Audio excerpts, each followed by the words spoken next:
Welcome to sportsbookreview.com. I'm Flash, and this is your home of KBO and NPB baseball. That's Japanese for NPB and South Korea for the KBO. I've got Jason Radowitz waiting in the wings, and I fancy this is a bounce-back card today. I think some of them sides that got beat this morning, I think they come back with a victory. I think we're going to have plenty value today and tomorrow. But first of all, if you like this video, then please subscribe, press the button, ring the bell. You ring the bell, then that means we can notify you, and you'll never miss any content again. If you press the link in the description, that will take you to Jay's article, and then he always writes something a little bit different to what he says on these shows, so he might give you a different angle or an extra play or two.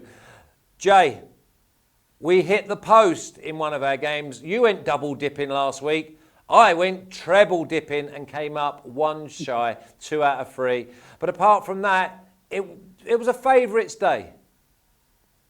Yeah, it was a great day for everyone that was following and tailing my picks. Of course, in the show, in our official plays, we went 5-0 with the rain out. So, of course, I did see some people, they put down their parlays for all the official plays and won 5 leg parlays. See a bunch of guys winning in the chat. So, lots of fun. A great morning. Had one game that banker had 7 runs in the first 4 innings. Didn't get a single run until the bottom of the 9th with 2 outs. And that was because all the positive energy in Twitter at that time. We had so many guys liking and tweeting and retweeting, and just all that positive stuff in the community was able to get that win to make us get that sweep on the show. We love a clean sweep on a Monday. I mean, it's unbelievable. It sets us up for the week. And remember, we are live. We love being live because then that means that you're our second member of the show. Now, listen, look at all of you. I'm looking at you in the chat. There's money signs everywhere. You're having a great time. There's 37 watching. There's only 12 thumbs up. 25 of you greedy men are counting your money, and you can't even be bothered to press a thumbs up for Jay. That's unbelievable. Just go like this. That's all you've got to do. Jay, let's not mess about. Let's go with KBO. Before we do that, let's not talk about the Bears, right? We'll skip the Bears. The Bears, 3-2, entering the 6th. I was like that. Come on, then. 11-3, 2 innings later. It was unbelievable. The Bears, they bounced back today. You mark my words. Right, KBO, game 2 of 3, and it's the Wyverns and the Bears. Come on, the Bears. Yeah, I'm going to mark your words because we're going with the Doosan Bears. Minus 1.5 at around minus 135 as an official play. Again, we talked about how there's going to be a lot of bounce-back performances in the second game of these series. So, yeah, we're going with Doosan Bears minus 1.5, minus 135, minus 1.5, minus 135 on the juice. I'd even look at as a lean under 3.5 for SK's team total, and the over/under is 9 currently right now. Ricardo Pinto's in the mound for the SK Wyverns, has a 4.14 ERA and a 4.61 FIP. Pinto has an extremely high whip this season, and his walk rate is ridiculous. And if the Doosan Bears just kind of stay relaxed, it won't matter if they don't hit that well at home. What will matter is they stay patient. They'll get some free passes. They'll get on base, and they'll be able to score some runs, especially if Pinto's going to be throwing a ton of pitches early in this game. They'll get that bullpen, and they even hit the bullpen of the SKs pretty well this morning as well. So, yeah, I love this matchup. Raul Alcantara on the mound for the Doosan Bears, a 3.14 ERA and a 3.64 FIP. He's the best pitcher in the KBO right now, not even close. Hasn't lost a game in forever. Hottest pitcher in baseball. In his last 4, he's had 4 quality starts, struck out 27 batters, and walked just 1 batter. All over the Alcantara train, and the Doosan Bears to bounce back over the SK Wyverns. Official? Official. Nice. Lil D, do me a little favour. I know you're loving the chat at the moment, and I know you're cashing well, but don't be getting off on the wrong foot with me, because it said, Flash, what happens to your Bears yesterday? I know you've come back with a nice sweetener saying they'll win today. Lil D, can you just let me know if you're male or female? Because in future, you'll be getting a totally different response if you're male. Okay, I'm very respectful to the ladies, and I'll say very, nice things. But if you're a male and you come at me with them Bears, you best be coming, all right? You best be coming. Right, Eagles and the Wiz. Wiz minus 1.5, they win 7-2. Yeah, and again, I would lean towards KT minus 1.5 in this one. At the juice around minus 107. I'd even look at the over 10.5 in this matchup, but this is not going to be any type of official plays for me. The matchup is pretty even in terms of the pitching matchup. Kim Bum-soo on the mound, a 3.95 ERA and a 5.86 FIP for Hanwha.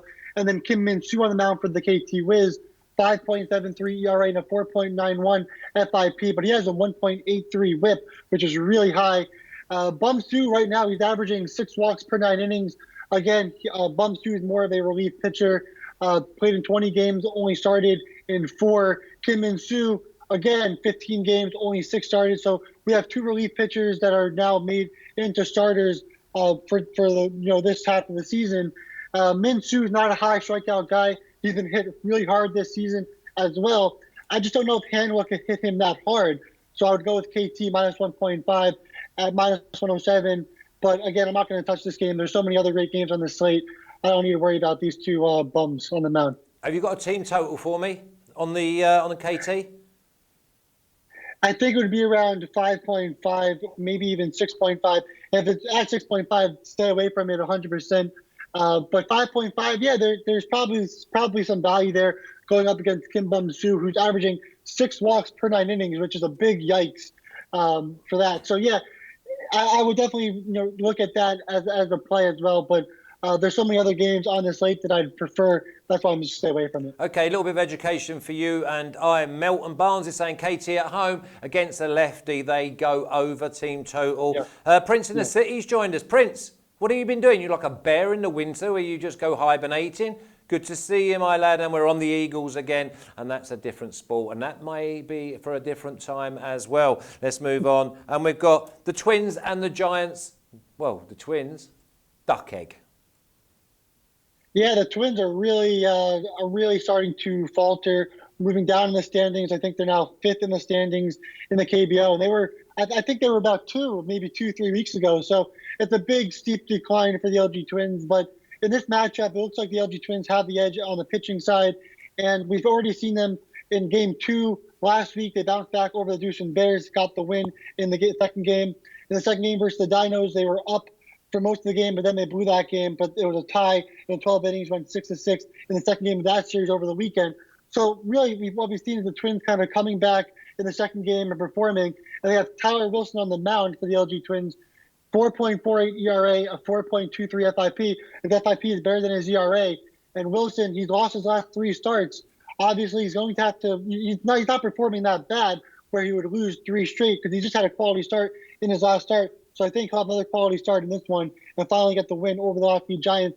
Again, the Giants are great at home, but also the Twins are not too bad on the road as well. So I like the Twins to bounce back in this one. Samson, he's just been poor throughout the entire season than we've expected. And so you can't really put much faith into Samson right now. So I like the LG Twins at plus 100, even money. I think they're probably around minus 105, minus 115, around that range. But if you got it early enough or you see it now at plus 100, it's a no-brainer for the LG Twins to bounce back in this one. It's an official play. I also look at over 9.5 in this one. I think the Twins will score a lot in this one. Again, also look at the team total over for the LG Twins. What's the team total? The team total should be around 4.5 or 5.5, depending on and you don't care. For your book. I love it. I love it. I've got no-brainer, official, and team total in the same sentence. That'll do me. That's like treble dipping. I think we might go for the old quattro sooner or later. The Dinos and the Heroes. The Heroes are 3 games back now in second place to the Dinos. Dinos obviously the 3-game lead, but they go down 5-1 this morning. Do they bounce back? Because we've seen a few so far that we think it's going to be bounce back city. Yeah, this might be the one game where I don't think there's going to be a bounce back. One, the Kiwoom Heroes have been very, very good at home. Now 22-9 at home this season. They perform so much better at home. And they have Eric Jokic on the mound, who's got a 1.41 ERA, a 2.99 FIP. He's been fantastic throughout the entire season. Going up against Choi Sung-young of the Dinos. Sung-young has a 5.16 ERA and a 7.2 FIP. Sung-young's batting average and balls in play is right now 245, which is really low. That's going to progress upward, and that could start against the Kiwoom Heroes at home. Sung-young also faced Kiwoom as a reliever earlier in the season. In his 1 game in relief, he allowed 1 run on 4 hits in a little over 3 innings. So we know that Kiwoom's going to be able to hit him. They've already seen him once, and they had 4 hits in that game with 1 run. So I like Kiwoom minus 1.5, plus 102 of the juice, so it's even money at minus 1.5 for Eric Jokic, who has a 1.41 ERA and a 2.99 FIP. So I like the Kiwoom minus 1.5. I'd also lean towards Kiwoom over on their team total at 5.5. And the over-under for this game is 9.5. But again, the Dinos have a good offense, but Jokic is one of the better pitchers in the league. I'd be afraid because, just this morning, the Dinos only scored 1 run. So I don't know if they'll be able to really contribute in this one as well with Jokic on the mound. So I would just kind of lean towards Kiwoom in this game and not worry about the Dinos and what they do. Again, Kiwoom minus 1.5 is an official play. Think it goes over 9.5? For Kiwoom, I think it goes over, but I don't really know how the Dinos will perform against Jokic. So that's why I'm not touching 9.5. I'm just looking at Kiwoom over their team total and not worrying about the Dinos because Jokic has been really good as of late. Yeah, I think we've also got to go back to what we've always said, that the Dinos don't normally lose 2 in a row. They do bounce back. Now, listen, don't get me wrong. The Kiwoom Heroes, they're probably one of the hottest teams over the last 3 weeks. I'm just wondering if there's a possibility of an over here. Over in both the team totals and over in the overall 9.5. But anyway, let's move on. Tigers, Lions, 5. Tigers, another duck egg. Yeah, but it shouldn't really have been a duck egg because we saw so many great fielding plays by Samsung in this game. I mean, Kia had so many hits, tons of warning track shots and ground balls that were hard hit double plays. It was just pathetic, how Buchanan was able to get all this out of all these gems. But credit to the Samsung, they were able to field really well, score enough hits or score enough runs, hit enough, and win this game. But I'm going back to Kia here as the bounce back game. It's a lean at Kia at minus 140. Drew Gagnon on the mound for the Kia Tigers, a 3.94 ERA and a 2.99 FIP, which is really low for FIPs. Again, Jokic has a 2.99 FIP. So both those guys are on the same kind of level.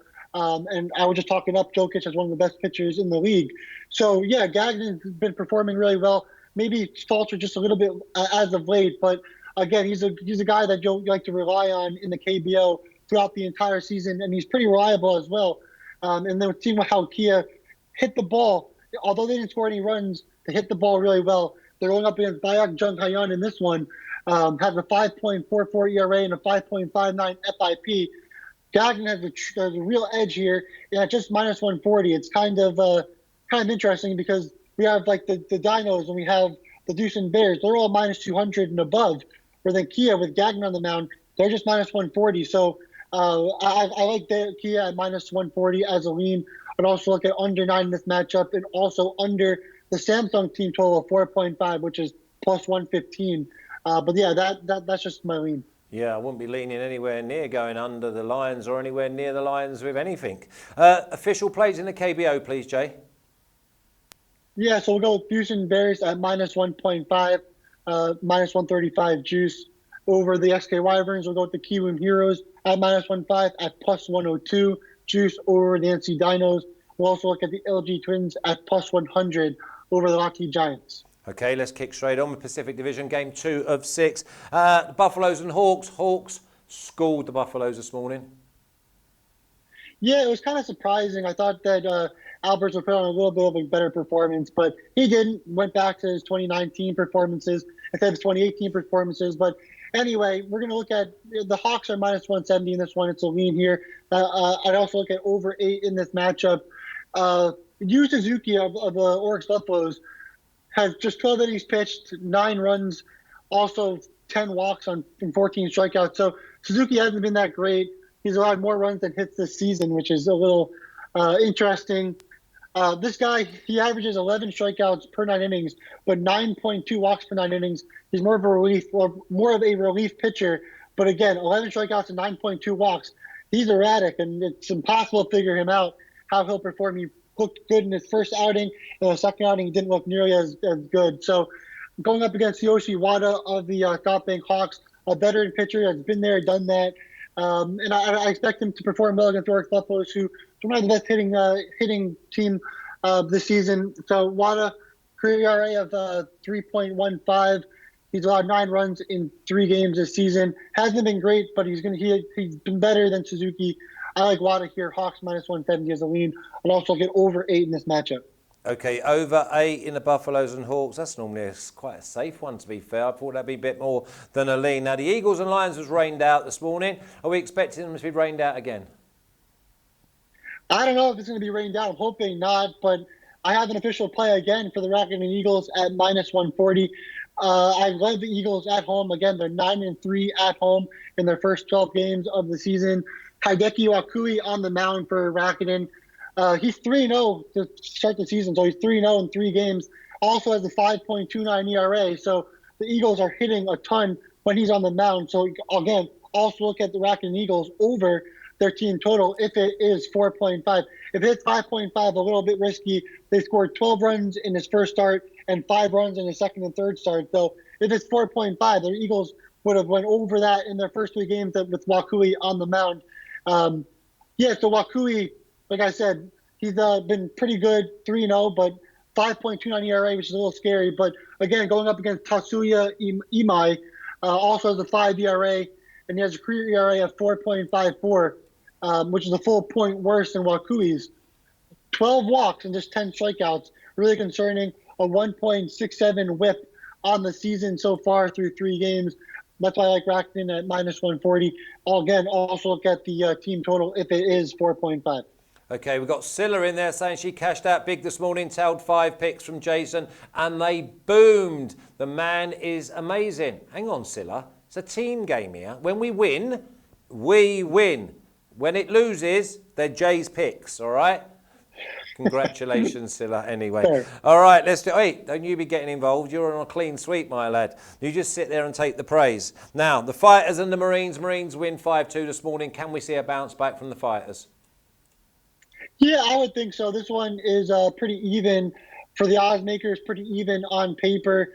So this one, again, it's a lean. I go with the Fighters at minus 110 at home with Nick Martinez on the mound.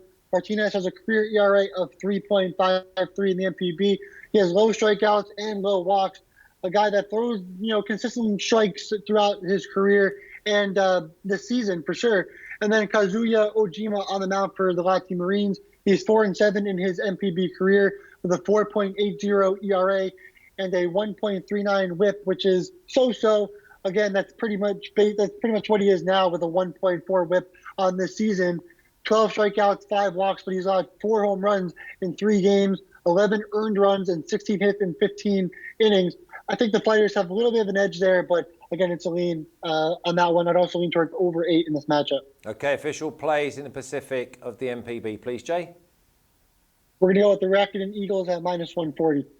Okay, and that's the... we like the Eagles. We like the Rakuten Eagles. We don't like the Hanwha Eagles, though, so don't be bringing any Hanwha Eagles to my table. Let's go to the Central Division, and that's game 2 of 3. Remember, the Pacific, they have a 6-game series, and in the Central, they have a 3-game series, and we're on 2 of 3. I'm going to start with the Carp that no one likes, apart from you, Jay, against the Giants, and the Giants came up 7-2 yesterday.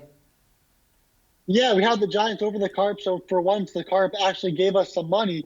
Hopefully that trend continues, because I'm looking at the under 8 as an official play in this game. We have Chris Johnson on the mound from the Hiroshima Carp. He's at a 4.76 ERA in the first 3 games this season. So he's allowed 9 earned runs, 10 runs in 3 games, 14 strikeouts and 6 walks. But if you look at his career, he has a 2.59 career ERA in the NPB, going up against Tsuyoshi Toga of the Yomiuri Giants in 4 games that he started in the NPB. Now, keep in mind, he's 20 years old, so he's only pitched in 4 games in the NPB so far. Pitched really well in the minors as well, but in 4 games has a 2.49 ERA, and he's basically a phenom in the league. So, that's why I'm looking at the under 8 in this matchup. Both guys with ERAs of 2.59 or lower for their career. I love that under 8. I look at the Giants as small favorites at minus 110. In this one as well as a lean. I'm looking at under 8 and might even look at under in the first 5 in this game later on. But I think under 8 is fine because I think these pitchers will go deeper than 6 innings. So, I'm going to stick with the under 8 in this matchup as an official play. Okay, we're going to go with the Tigers and Swallows in a minute, but hang on, Jay, because B Beer says, can I give a shout out to my Instagram page, or is that not allowed? Who's interested in your Instagram page? Who's interested? What's going to be on there that's going to be an interest? Put it down. Tell us what's on there, and then we can all decide, and then we'll decide. We'll have a vote, because it's a team. It's a democratic society that we live in. Jay, the Tigers and the Swallows. Yeah, so this is a really exciting one. Again, we have the walking fade, Gabriel Noah on the mound for the Swallows against Onelki Garcia of Tigers. Both these guys have been pretty bad throughout the entire season so far. Onelki Garcia is coming off a solid performance where he allowed no runs, but he allowed like 5 or 6 walks in his last start. So he allowed no hits and no runs, but still allowed 5 or 6 walks in that start. I think it was 6 walks in his last start. So yeah, Garcia, he's a better pitcher, but high walks and high whip. So he'll add some runners on base, some free passes. Noah just allowed 5 runs in 3 innings in his last start. So, yeah, I'm looking at over 7.5 as an official play in this one. I think it might have gone up to 8 now. I would still probably agree with over 8. I like over 7.5, and I paid like minus 125 for it. So you're getting over 8. You're probably looking at around minus 115, minus 110, which is completely fine. That, whatever. I think it'll hit for sure. With a guy with a 2.35 whip in Noah and a 1.66 whip in Garcia. This one has overwritten all over it. So over 7.5. But I'd also look at lean for Hanshin at minus 133. I can never take the walking fade, ever. No, you always get dragged back to either the Carp or the Hanshin Tigers. Now, the last one, Dragon and the Baystars, we went triple dipping. We thought that both team totals would go over and the overall total go over, and we got 2 out of 3. What do we got now? What are the lines looking like, Jay? Yeah, so right now the Dragons are actually plus 135 underdogs. And the funny thing about the Dragons are they've won and lost 15 straight times. Like, it's been a win-loss for 15 straight games now. They're coming off a loss. So if the trend continues, it'd be a win. But before I saw that trend, I already thought that the Dragons would win this at plus 135. It's a lean for me. But if you want an underdog in the NPB, I like the Dragons at plus 135. Haruhiro Hamaguchi going for the Baystars has 13 walks and just 9 strikeouts on the season. He's allowed 5 walks per 9 innings throughout his entire career, has a whip of, like I said, 1.65 to start the season. So he's been really bad in terms of getting the ball over the plate, going up against Takahiro Matsuba of the Dragons. He's 27 and 39 in his career with a 3.92 career ERA, but he's a guy with low walks and low strikeouts, the career whip of 1.35. So it looks like Matsuba has been a little bit unlucky in his start throughout his entire career. The pitching matchup screams Matsuba in this one, so I look at the Dragons at plus 135 as the underdog lean. Also look at over 7.5 in this matchup, also as a lean. Okay, Dan Mayer's just turned up. Would you end up you turn up to a party and everyone's leaving, Dan? I mean, did you not get the notification? Anyway, you can always watch it back, my lad. Now, team total on the Dragons, because you think their value at plus 135 to win it. If their team total's at 3.5, 4, do you go over? Yeah, of course. I'd definitely go 3.5. I think that will easily go over. I think what I saw is that the Dragons are plus 135. So there's more value at plus 135 there with the 3 instead of the 3.5. From what I remember, it could have changed at this point, but yeah, that's why I would say the Dragons are plus 135. I think there's a little bit more extra value there at the plus 135 on the money line. Yeah, I'll sniff a free bet, to be honest, Jay, because I'm thinking if I go with the plus 135 because I think that they've got a chance of winning, then I think they've got to hit 4 runs. Now, if they can hit 4 runs and get beat, one pays for the other. So I'd probably go for the Dragons at plus 135. And if they win and they win only 3-1 or 3-2, then that pays for the team total. So I'm going to go with that. I'm going to go with a 135 and over. And it is over 3.5, is it? Yeah. Yeah, I'm going for that. Okay, give me your official plays in the Central Division, please, Jay. So we're going to go with under 8 in the Hiroshima Carp and Yomiuri Giants game. And we'll also look at the over 7.5 for the Hanshin Tigers and Yakult Swallows game. Okay, that's brilliant. Now, there's been a lot of energy in the chat today. We love that. After having nice little parlays up, people picking up their dough, counting their dough instead of putting the thumbs up. If you like this video as much as we do, then please subscribe, press the button, ring the bell. You ring the bell, then we can notify you and you'll never miss any content. Again, Dan Mayer turning up just as I'm saying goodbye. Also, if you press the link in the article, then that will take you to Jay's articles and you can have a good read, and he might just give you a couple of different steers, and there might even be a little bit of CPBL in there. I'm not saying there is, but there might be. It's like at Christmas. It's all wrapped up and you don't know what you've got until you open it. Jay, good luck again for tomorrow morning, and we'll see you tomorrow, same time, same place. Everyone in the chat, you take care. And we don't do this without you. You take care.